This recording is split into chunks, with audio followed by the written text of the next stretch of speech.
지금은 세상이 참 요동을 치고 있습니다. 한치 앞을 내다볼 수 없는 그런 안개의 전국이다. 그렇죠? 더구나 지금 1년 넘게 지속된 그 팬데믹으로 인해서 많은 사람들이 고통을 겪고 있습니다. 여기에 대해서 교회가 겪는 어려움은 이루 말할 수가 없습니다. 주님이 얼마나 마음이 아프실까?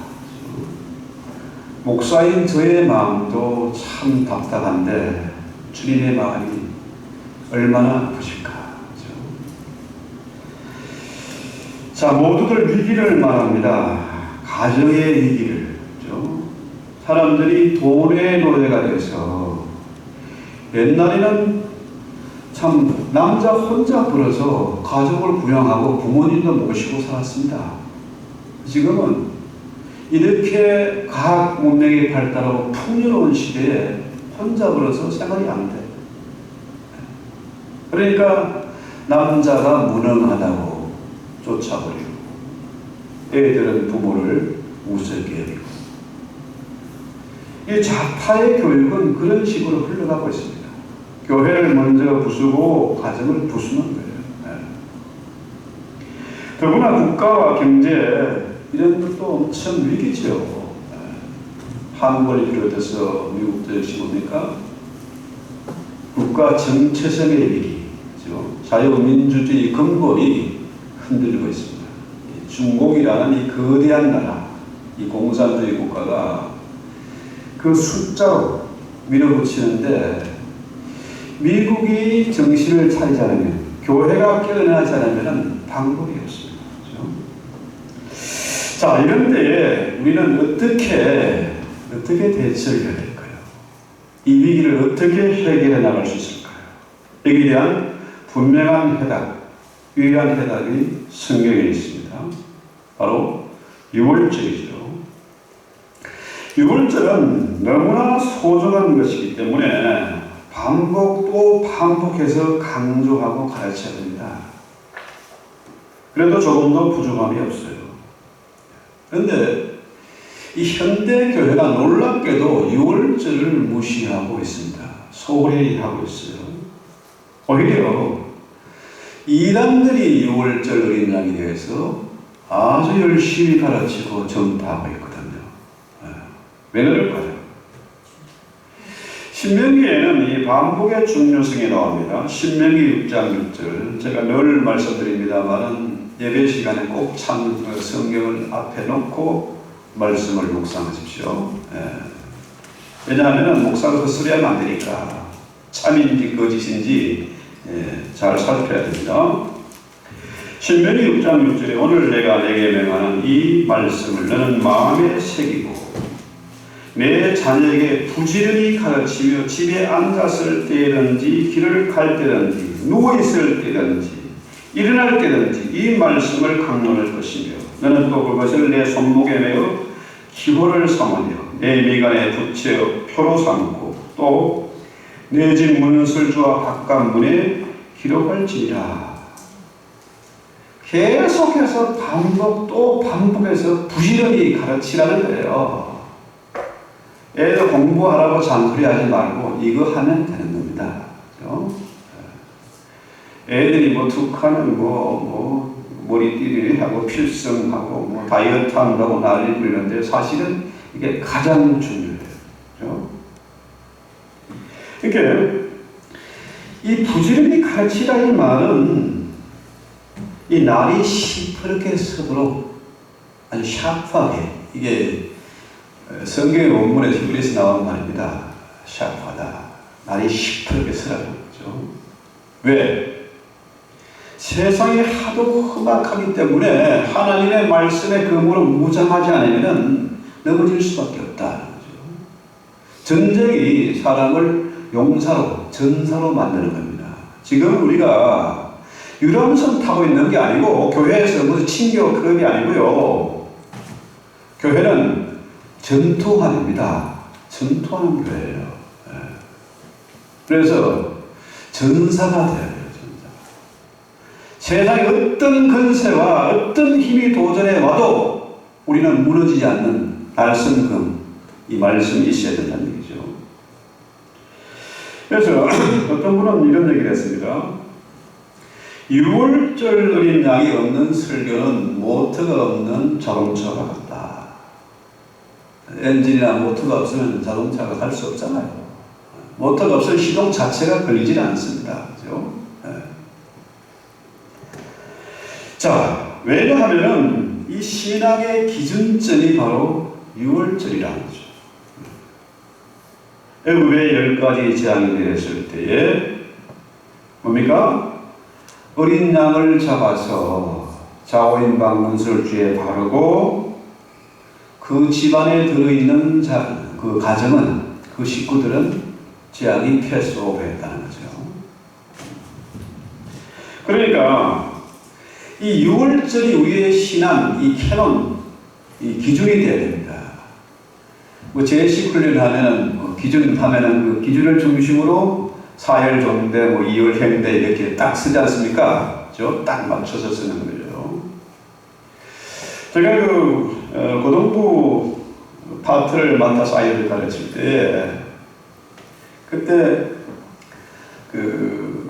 예비역 대령, 공군 대령 파일럿 출신입니다.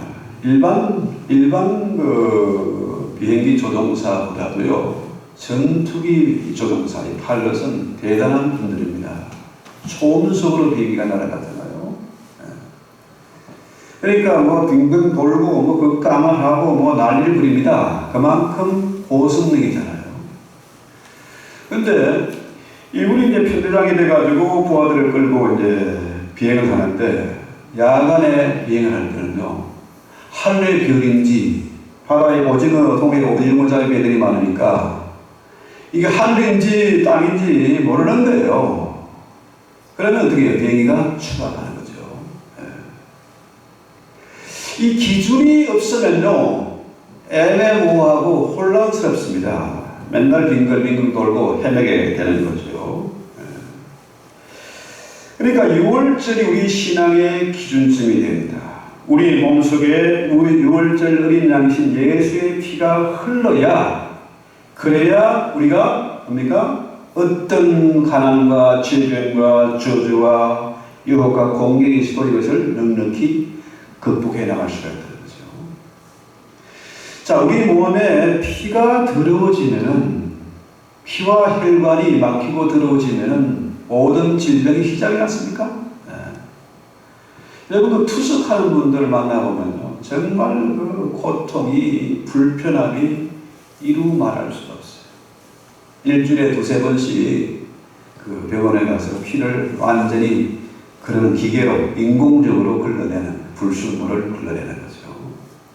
그래서 우리 주일의 예배가 꼭 6월절 잔치처럼, 우리 예수님이 6월절을 제정하시고 성만찬을 하신 것처럼 늘 예배의 그런 기준이 있어야 된다는 거죠.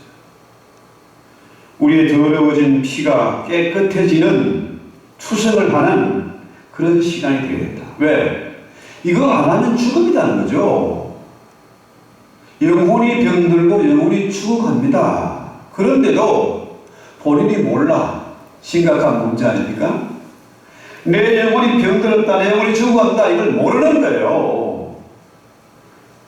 자, 심장이 망가지면은 투석을 안 하면 죽음입니다, 바로. 그죠?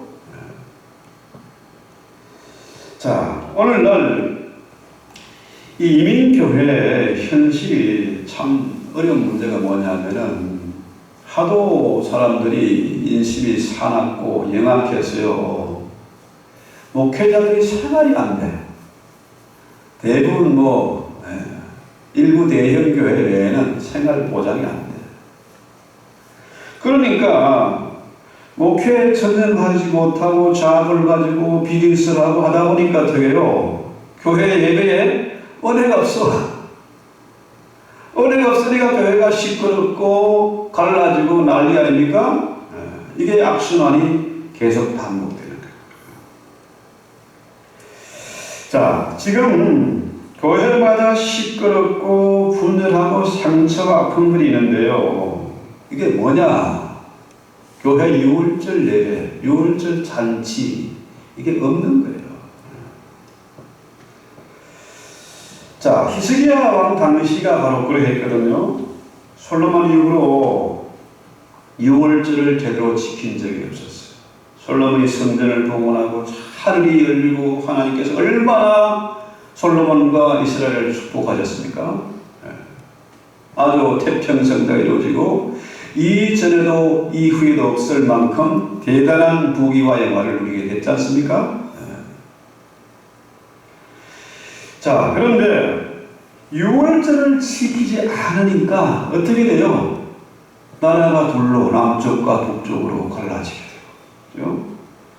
또 6월절을 안 지키니까 레위 제사장들이 먹고 살 길이 없어. 그러니까 돈 벌러 가야지, 고기 잡으러 가야지. 그렇지 않습니까? 그러니까 나라가 망하는 거죠. 지금도 마찬가지로 교회에 살아있는 생명의 말씀이 선포되고 영혼의 양식이 주어져야 힘을 얻는데 이게 안 되니까 뭡니까? 이 나라가 거칠어지는 거죠. 자, 오늘 보니까 12절 볼까요? 우리가 어디로 가서 6월절 음식을 준비하기를 원하시나이까? 그렇죠? 예수님이 6월절을 지키기 위해서 예루살렘에 오셨어요. 6월절 어린 양으로 이제 십자가의 죽임을 당해서 예루살렘에 오셨는데요. 문제는 뭡니까? 예수님이 집이 없잖아요. 공중에 나는 새도 집이 있고 여우도 굴이 있는데 예수님은 집이 없어요. 6월절 잔치를 해야 되는데 자, 내 집이 있으면 내가 호스트가 돼서 게스트를 이제 대접을 하지 않습니까? 예수님이 집이 없어요. 자, 집을 구하는 것도 쉽지 않습니다. 이럴 때에 우리는 어떻게 될까요? 예수님께 물어보는 거죠. 13절 볼까요? 예수께서 제자 중에 둘을 보내시며 이르시되 성내로 들어가라. 그렇게 하면 물 한 동이를 가져가는 사람을 만나리니 그를 따라가라. 그렇죠? 자, 이거 참 희한하고 참 웃기는 그런 장면입니다. 제자 둘을 누가복음에 보면은 이 제자가 베드로와 요한입니다. 아주 유명한 그런 제자죠. 자, 문제는 뭡니까? 그 당시의 풍습은 뭡니까? 물동이를 지거나 들고 가는 사람은 누구예요? 여자입니다. 여자는 물동이로 물을 운반합니다. 남자는 뭡니까? 가죽 부대로 물을 운반해요. 그러니까 남자가 지금 여자들이 지고 가는 그런 물동이를 들고 있다, 들고 간다. 이건 뭡니까? 아주 이상한, 아주 낯설은 그런 행동이죠. 하나의 암호 같습니다. 예수님이 이미 알아요. 너희가 가면은 희한하게 물동이를 가져가는 남자를 만날 것이다. 그러면 그 사람을 따라가라는 거죠. 그러니까 예수님이 이미 그 상황도 아시고 물으면 어떻게 대답할 것도 다 알고 계세요. 자, 이게 뭐냐 하면은 시크릿입니다. 그죠? 선생님의 말씀이 내가 제자들과 함께 6월절 음식 먹을 객실이 어디 있느냐 물으면 뭐라 그래요? 그 당시에 뭡니까? 객실을 순례자들을 위해서 내어주는 것이 관례예요. 그죠? 자, 예수님이 왜 이렇게 비밀스럽게 6월절을 준비시켰을까요? 이 비밀이 새나가지 않도록, 방해를 받지 않도록 조치를 이미 하신 거잖아요. 그래서 지금 이 시대의 교회가 이렇게 많고 성도도 많고 목회자도 많은데 왜 사람들이 6월절을 잘 지키지 않을까? 비밀이거든요. 그러니까 이단들이 여기에 과연 이것을 더 선점해가지고 어린 양까지 같이 붙이니까 유월절 어린 양 얘기해놓고 이단 같은 그런 분위기를 느끼게 돼요. 유월절이 신앙의 기준임에도 불구하고. 그래서 사람들이 이 성만찬을 무시합니다. 로마 캐톨릭은 그 부패한 집단은 지금도 성만찬을 매 예배 때마다 하잖아요. 근데 오늘날 장로교, 개신교 이런 데서는 잘 안 해요. 1년에 많이 해봐야 4번 정도 합니다. 더구나 오늘 우리가 찬송했지 않습니까? 우리 양의 보혜를 찬송합니다. 이 찬송하면 절로 어깨가 들썩이고 절로 기쁨과 감사가 충만하게 돼요. 뭐 굳이 길게 설교할 필요도 없어. 어린 양의 보혈이 능력이 있거든요.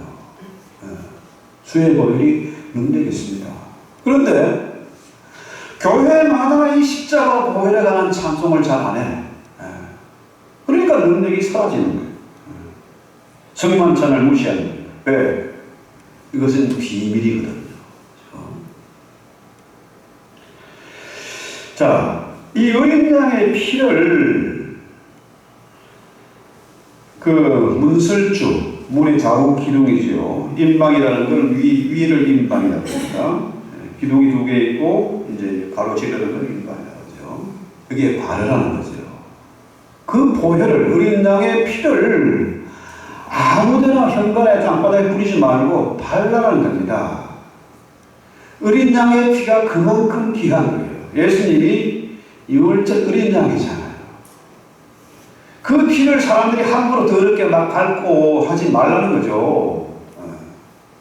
그런데 사람들이 어린 양의 보혈을 무시해요. 발가버립니다. 우습게 여기는 거죠. 자, 어린 양의 그 유월절 어린 양의 피를 2문의 기둥과 임방에 바르고 그 안에 집안에 있으면은 재앙이 패소하는 겁니다. 애굽의 장자들은 짐승을 밤에 다 죽어 나가는데 어린 양의 피를 바른 그 집안에 있는 사람들은 안전하게 보호를 받는 거죠.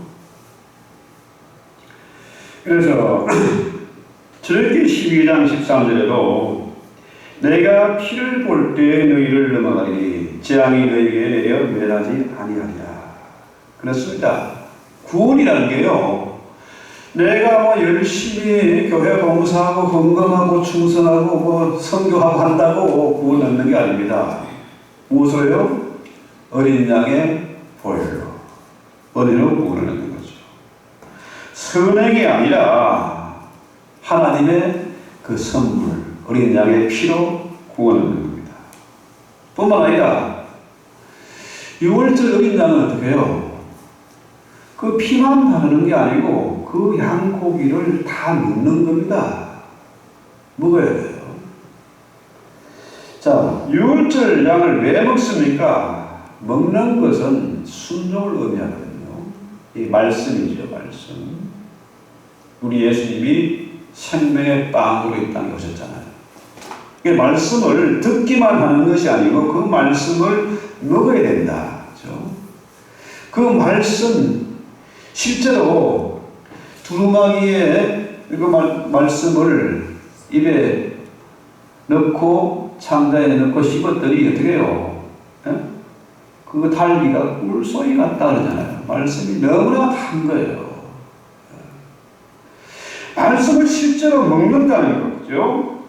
배고파서 유월절 어린 양을 먹는, 고기를 먹는 게 아니라 뭐예요?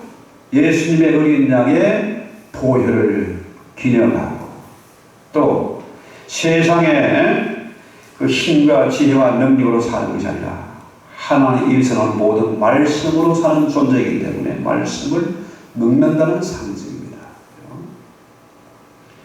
그래서 주님의 몸인 빵을 먹으면서 주님께 대한 우리의 신앙을 고백하고 믿음으로 생명의 빵인 예수님을 먹는 거예요. 그래서 계시록에 보면은 자, 내가 예수를 먹고 예수가 나를 먹고 이거예요. 볼지도 내가 세상 마음의 문을 열면은 예수님이 들어와서 나를 먹고 나는 예수를 먹고 서로 먹고 먹히는 그런 관계죠. 아주 특별한 관계입니다. 이게 말씀을 넣는다는 것은 믿음으로 순종하는 것을 의미해요. 자, 그래서 정말 이렇게 엄청난 위기와 문제를 만났을 때에 앞이 보이지 않을 때 가장 중요한 일은 뭘 해야 되는 겁니까? 유월절을 지켜야 돼요. 전국의 교회들과 목회자들과 대통령을 비롯해서 정치인들이나 이 문제를 가지고 하나님 앞에 예배해야 되는데, 유월절을 지켜야 되는데, 문제는 뭐예요? 좀 예배 드리지 말라는 거예요. LA 모 교회, 아주 유명한 미국 교회인데요. 거기 다니는 분하고 통화도 그저께 했는데, 그 교회는 한 번도 이 예배를 중단한 적이 없다는 거예요. 전심으로 유월절을 지키는 믿음을 가지고 예배했더니 그 LA가 유명한 동네 아닙니까? 그럼에도 불구하고 예배를 강요하지 못하더라. 그래서 성경에 유월절 얘기가 나오면 반드시 패스오버하는 역사가 있었잖아요. 그죠? 애굽에서 나올 때 10가지 재앙이 내린 마지막 10번째 재앙에 바로가 항복했지 않습니까? 재앙이 지나갔고요. 이스라엘은 홍해 바다를 건넜습니다. 완벽하게 수장될 수밖에 없었는데 사방의 길이 막혀 있었는데 바다가 길을 냈지 않습니까? 하나님께서 홍해를 마른 땅같이 건너게 하셨다. 마치 독수리의 날개를 업어서 건너는 것처럼 홍해를 건너게 하셨다. 또 여호수아의 군대가 길갈에서 유월절을 지켰더니 어떤 일이 났습니까? 여호와의 군대 장관을 만났어요. 여호와의 군대 장관 누굽니까? 만군의 여호와, 전쟁에 나간 여호와. 그는 바로 예수님이잖아요. 예수님을 만난 겁니다. 그래서 이 여호수아가 이스라엘 사령관이지만은 자기는 사령관 지휘봉을 내려놓고 여호와의 군대 장관에게 지휘봉을 넘겼더니 어떻게 돼요? 여리고가 무너졌지 않습니까? 재앙이 지나갔어요. 히스기야 왕이 유월절을 지킴으로 국가적인 위기를 극복했습니다. 자, 절망과 슬픔으로 두려움의 공포에 떨었는데 유월절을 지켰더니 어떤 일이 났어요? 역대하 30장 23절 이하에 한번 보세요. 그때에 자, 얼마나 백성들이 유월절을 지키는 열정이 대단했던지 이 제사장, 레위 제사장들의 그것을 능가할 정도로 제사장들이 북백성들을 보고 부끄러워할 정도로 뭡니까? 그 열정이 대단했다는 거예요. 그래서 너무나 은혜가 있고 기쁨이 넘쳐가지고 원래 한 주간만 유월절을 지키는 건데 무교절밤에서 한 주간을 더 연장했어요. 우리는 일주일에 한 번 예배드리니 이것도 막 지겹고 부담스럽고 그냥 코로나 핑계로 그냥 빠지고 하는데 그 당시 히스기야 당시의 그 백성들은 한 주간을 더 연장했습니다. 그들이 유월절 제사를 드리고 기도를 하는데 마침내 하늘 문이 열리는 것 같았다. 그렇죠?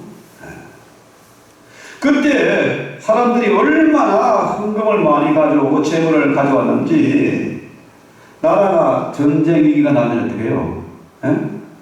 오락기가 쳐들어온다 하면 뭐합니까? 뭐부터? 사재기부터 하잖아, 사재기. 그런데 그 전쟁의 위기에 인심이 희망한데 사람들이 저마다 재물을 가져와가지고 그 재물을 쌓는데 자그마치 4개월이 넉 달 동안 그 재물을 쌓았어요. 너무나 재물이 넘쳐나니까 그것을 혼자 먹을 수 없잖아. 가난하고 어려운 사람들이 다 나눠줘. 그 나눠주면서 기쁨이 넘쳤어요. 정말로 우리가 이런 어려움을 만났을 때, 그죠? 진정으로 성령과 진리로 예배를 드리면은 감격이 있고 기쁨이 있습니다. 내 마음이 넉넉해져요.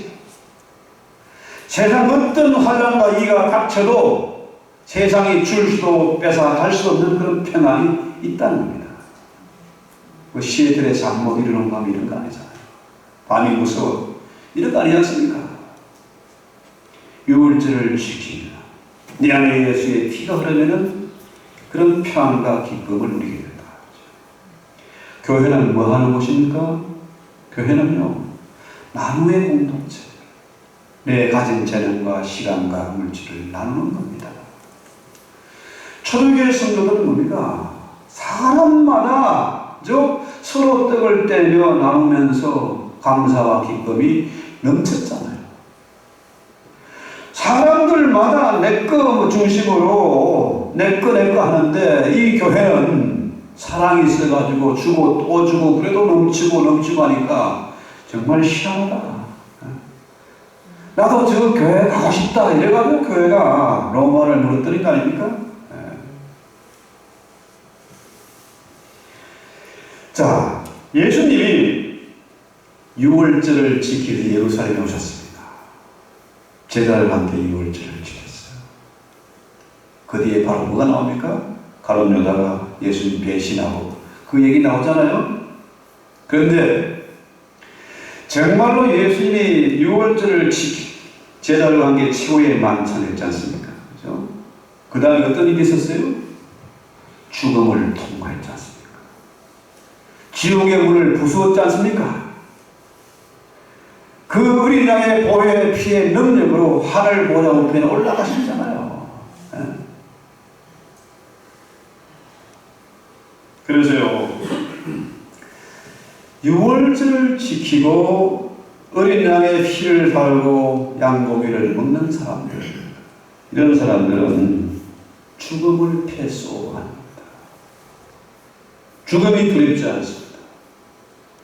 죽음은 오히려 우리의 희녀가 돼서 주님 계신 그 천국에서 왕노릇하며 살게 하는 겁니다.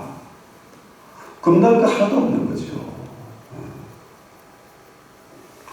세상에 죽음이 겁나지 않은 사람들은 뭡니까? 어떤 사람입니까? 천하를 어지럽히고 천지를 진동시키는 사람이에요. 죽음이 겁나지 않는데 세상 겁날 게 뭐 있습니까? 그죠? 담대하고 평안하지 않습니까? 사람들이 생각도 못할 일들을 해내는 사람들, 이런 사람들, 히브리서에 말하는 천하를 어지럽히는 사람들. 그런데요, 지금 조그만 어려움에 있어도 시험에 들고 잠 못 이루고 중내 산해하는 사람들, 가정을 부수는 사람들, 교회를 부수는 사람들, 어떤 사람들입니까?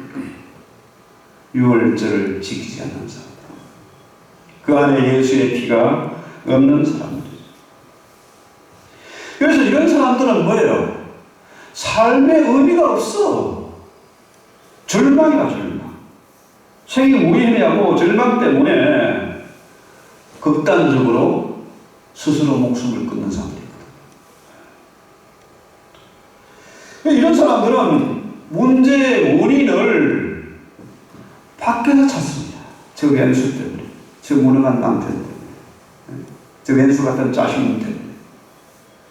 이래가지고 극단적으로 가거든요. 교회를 잘못 만나서, 목사를 잘못 만나서. 다 웃기는 얘기입니다. 사실은 문제가 어디 있습니까? 내 안에 있는 거잖아요. 내 안에서 참. 밖에서 일어나는 일보다 내 안에서 일어나는 일이 가장 심각한 거예요. 가장 무서운 겁니다. 문제의 원인을 바로 파악해요.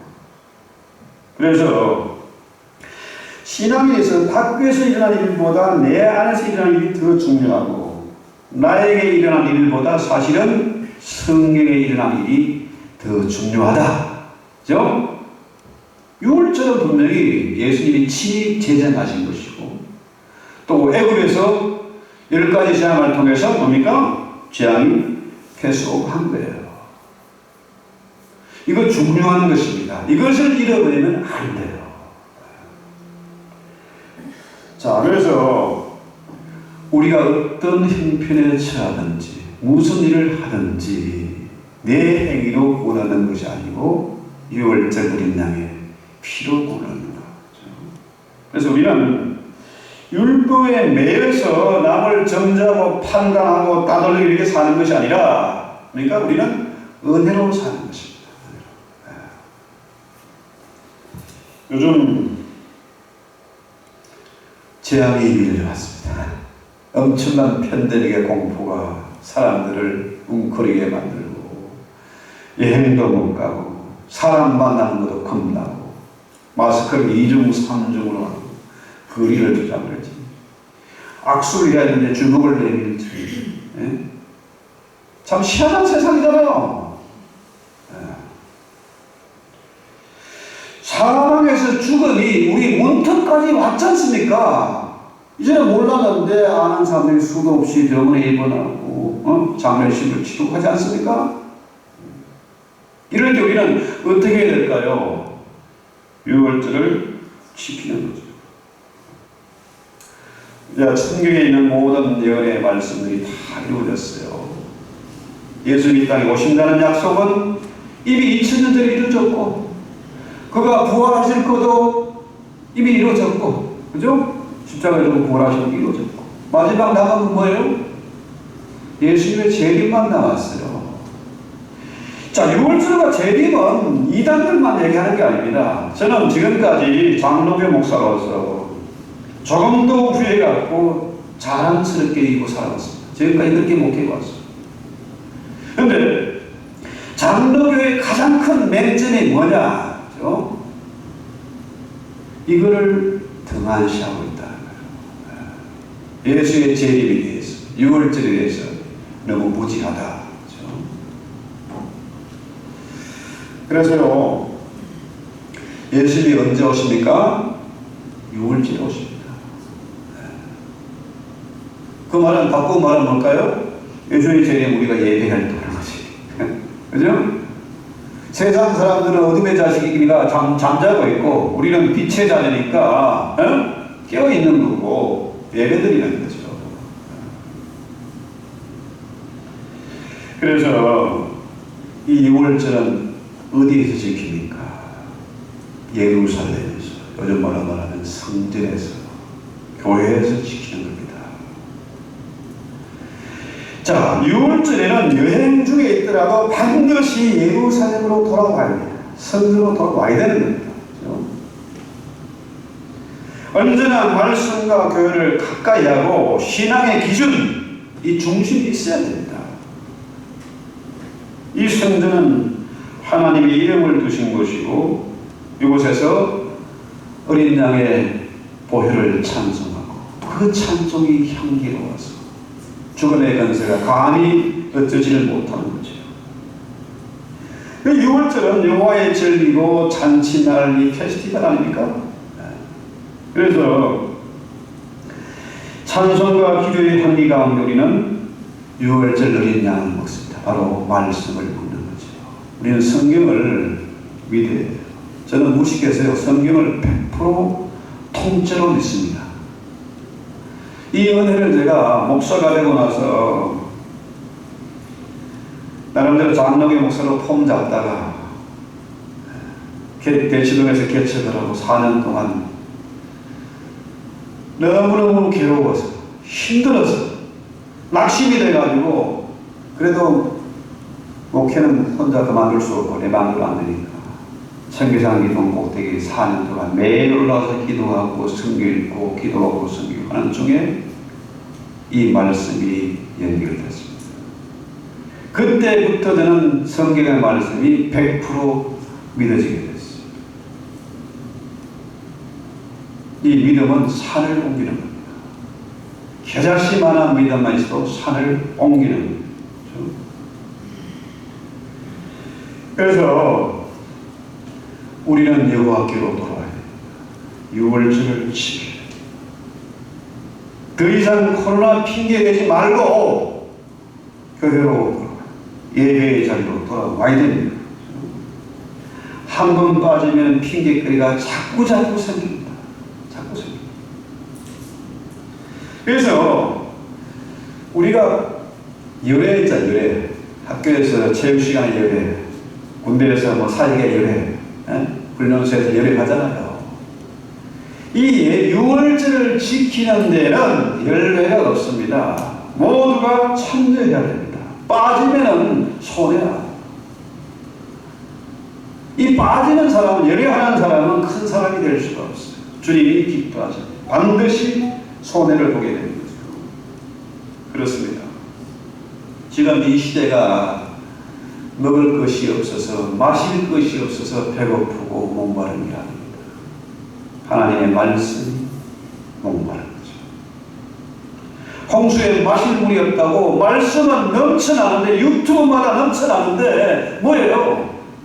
생명의 말씀, 살아계신 하나님의 말씀, 내 영혼을 찌르고 수술하는 그 말씀, 적진득전나게 하는 그런 말씀이 없다는 거예요. 유월을 아는 지식이 없어서 망하는 겁니다. 그래서 우리는 이 놀라운 유월절의 잔치의 기쁨을 우리는 반드시 누려야 해요. 세상이 알 수 없고 뺏어갈 수 없고 그 누구도 모르는 이 비밀스러운 이 잔치에 우리는 생명을 드립니다. 예배의 생명을 드립니다. 예배가 살아나고 예배의 감격이 있어야 우리의 영혼과 육체가 치료되고 회복될 것이고, 여러분의 가정과 여러분의 산업에 놀라운 은혜와 복이 임하게 될 것이다. 그렇죠? 그동안의 세상에서 잃어버린 것이 참 많지만은 예수 안에서, 교회 안에서 치유되고 회복되는 은혜가 있기를 바라고, 우리 6월절 어린양을 찬송합시다. 찬송가 265장 주의 보혜.